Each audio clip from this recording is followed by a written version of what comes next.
everyone. Would you like to start a sari business from home, but you're unsure about how to go about doing it? Well, I would like to explain about 5 easy steps on how you can do this. Yeah.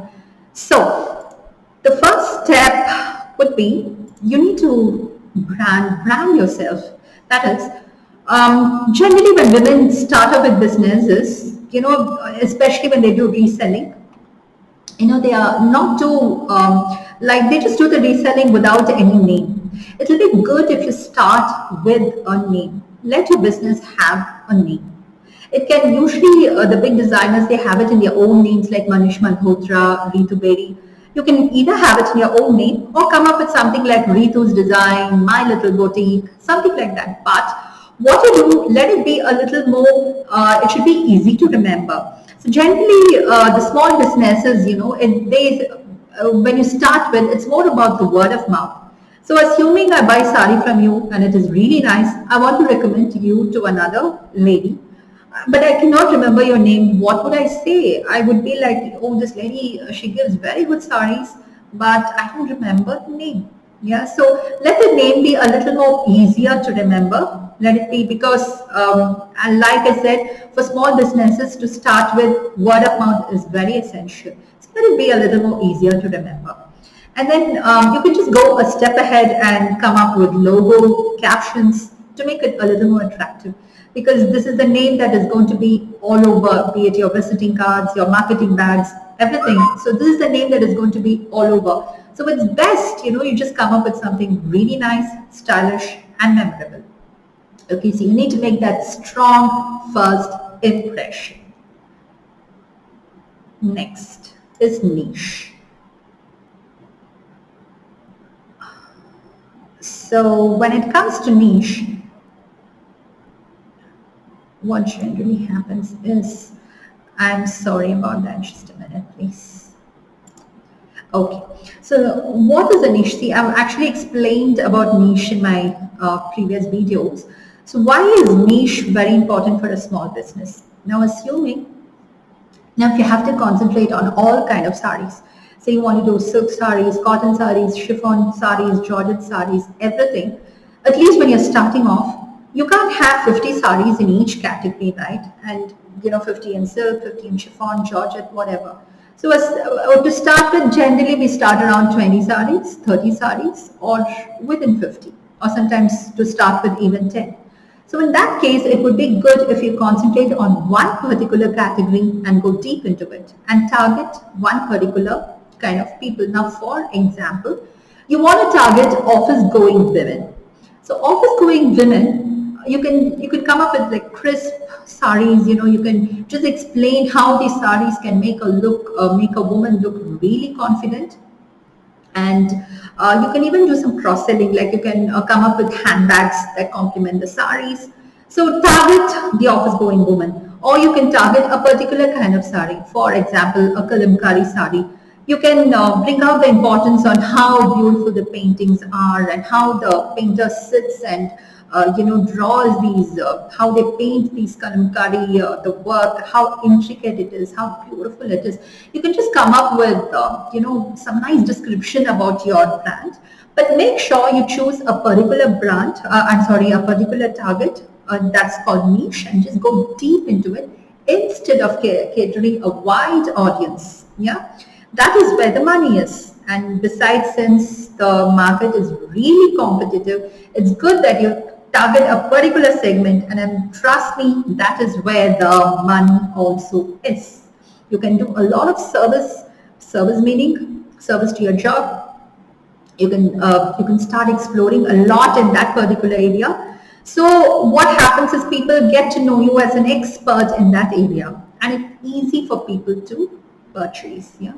So this is the second step, and the third step is to customize your saris.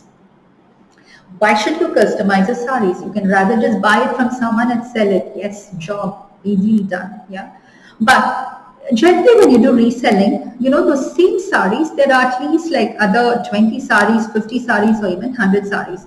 So 100 other people are selling the same sari.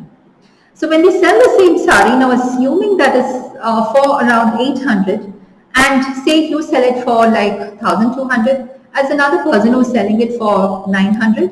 So generally people go to the person who sells in a much cheaper rate, right? It's very competitive over there, especially when it comes to reselling, yeah?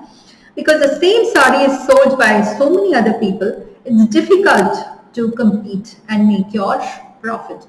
And you can't just having a 20 rupees or 30 rupees profit will, I mean, I don't think it will satisfy you, right? You're not, at the end of the day, having 20 and 30 rupees is not anywhere recommendable. You need to have at least a 20% profit.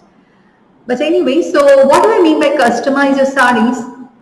You can buy plain saris. Now, assuming you buy plain malmal saris or plain cotton saris, and you can try doing some customization on top. You know, you can add some contrast. Now, example, a black sari, you can add a contrast border to it, or you can have a lace to it, or probably decorate the whole sari with a tiny chunkies, something like that. So when you customize, what happens is your sari stands apart. It's unique. In that case, you are able to sell it with a better margin because you have put in your efforts, and that sari is quite unique, and so you have the opportunity to sell it for a better rate. Not just the money, it's also about the uniqueness. Yeah, you put in your efforts, you have a satisfaction, you can proudly sell it as your own brand. So when you customize your saris, it would be a little more better. You don't have to do a huge, lot of work. Just minor tweaks is enough to make it look different. In case you are able to do it, you can also outsource it to other ladies who can help you with it. Yeah, and it's also like giving them employment, right? Giving other ladies employment. Yeah, so you know, you can even make like hand embroidery on top of the pattern. Say assuming you have there's a sari with a flower pattern, so on top of the flower you can make slight embroidery, or you can just put some work on top, some nice embellishments to make it look unique. So learn to customize your saris so that you can stand out of the crowd. And next, you must create your online presence. Okay. Doing all this and then you don't have an online presence will not take you anywhere. Why am I saying this? Is because there are a lot of ladies who do a beautiful job, be it handmade jewelry or a lot of other things. You know, they do it really well, but unfortunately, they don't create a good online presence. What do I mean by online presence? Is not just having a Facebook profile or just an Insta profile, but you need to market yourselves. You need to market, you must create. Now, why do you need to have an online presence? One is the accessibility. Yeah. The customer can reach you 24/7. Like, worst comes you're not available, the customer can still drop in a message telling that this sari is required. Yeah. So you're accessible 24/7. And then you create a positive image when you start publishing your saris in a positive way, like bringing on all the, like writing about your saris, writing the beautiful things that your saris reflect. All these will create a positive image. So when I see the positive image, I'll be, like pulled by it. So are the others.